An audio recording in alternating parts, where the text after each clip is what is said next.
Faleminderit shumë për interesimin e treguar me kryetarin e Lidhjes Demokratike të Kosovës, deputetin e Kuvendit të Republikës, Temir Abdixhikun, ishim në takim afër 2 orë. Me këtë rast diskutuam për situatën e re politike pas gjykimit të Gjykatës Kushtetuese, e cila efektivisht e anulloi dekretin presidencial, na mundsoi që të mblidhemi në Kuvend të Republikës dhe të vazhdojmë me seanca plenare.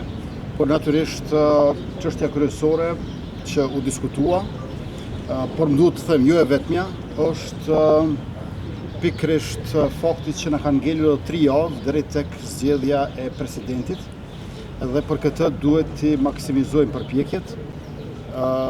Takimi shkoi në një atmosferë konstruktive dhe dashamirëse.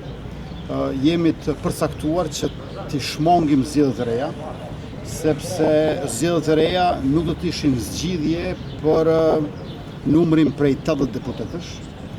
Me fjalë të tjera, është vështirë që ta paramendojmë një fushatë zgjedhore ku ne i risjellim platformat dhe programet tona me po të njëjtat zotime, kërkojmë sërish votën e të njëjtëve qytetarë për një rezultat që e dim që nuk mund të jetë shumë ndryshe, ndërkohë që ne nuk e kemi më sfidë natyrisht numrin prej 61 deputetëve për formimin e qeverisë, por definitivisht është sfidë tejet gjigante, ajo që një parti të ketë 80 deputet dhe të mund ta zgjedh vetë edhe presidentin. Ju e dini shumë mirë që jemi përpjekur edhe më herët dhe kandidati ynë, Glauko Njufsa, është zyrtarizuar më pak se 30 orë para mesnatës ndërmjet 5 dhe 6 marsit, ndërkaq që kundër kandidati e tij, doktoresha Fatmire Mulhaxha Kollçaku, është zyrtarizuar më pak se 3 orë para mesnatës ndërmjet 5 dhe 6 marsit. Pra, ne kemi bërë për zgjedhjet detyruar për brenda subjektit tonë, ndërkohë kur nuk nxirrte askush asnjë propozim për kandidat. Dhe ndodhemi tani ku ndodhemi.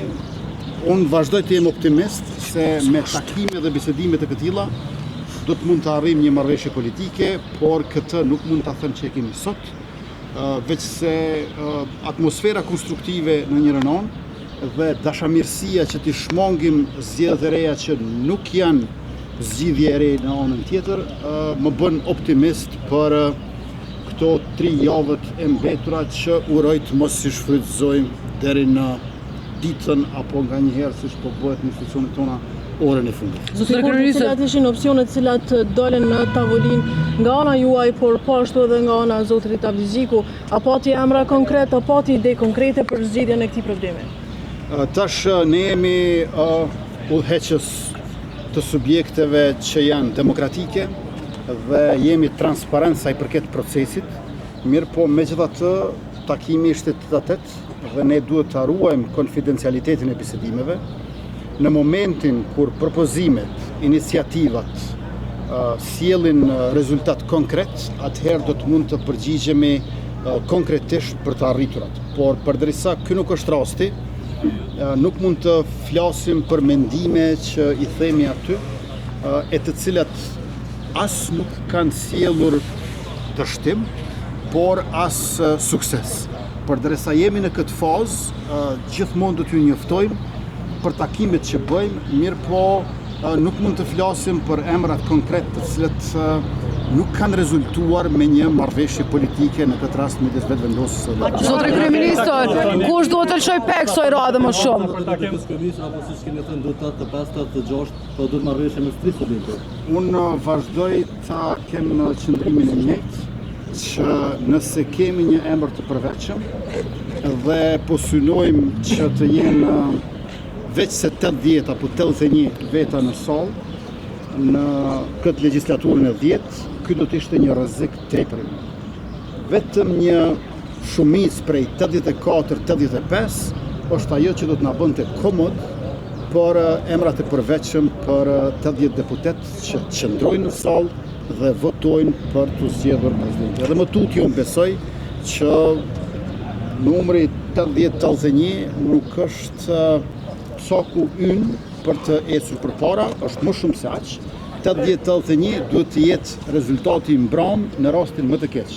Por të Vjosa Osmani ka qenë një rast tjetër. Jo të jetë synimi ynë maksimalisht. Edhe më herët kam thënë, takoni me Bedri Hamzën. Duhet të synojmë deri në ditën e fundit që A do takoni me Bedri Hamzën? A do takoni me Bedri Hamzën? Do të përpiqem që të takohem edhe me kryetarin e PDK-s Bedri Hamza, për shkak se presidenti nuk do të jetë jo vetëm i një partie, po as i dy partive.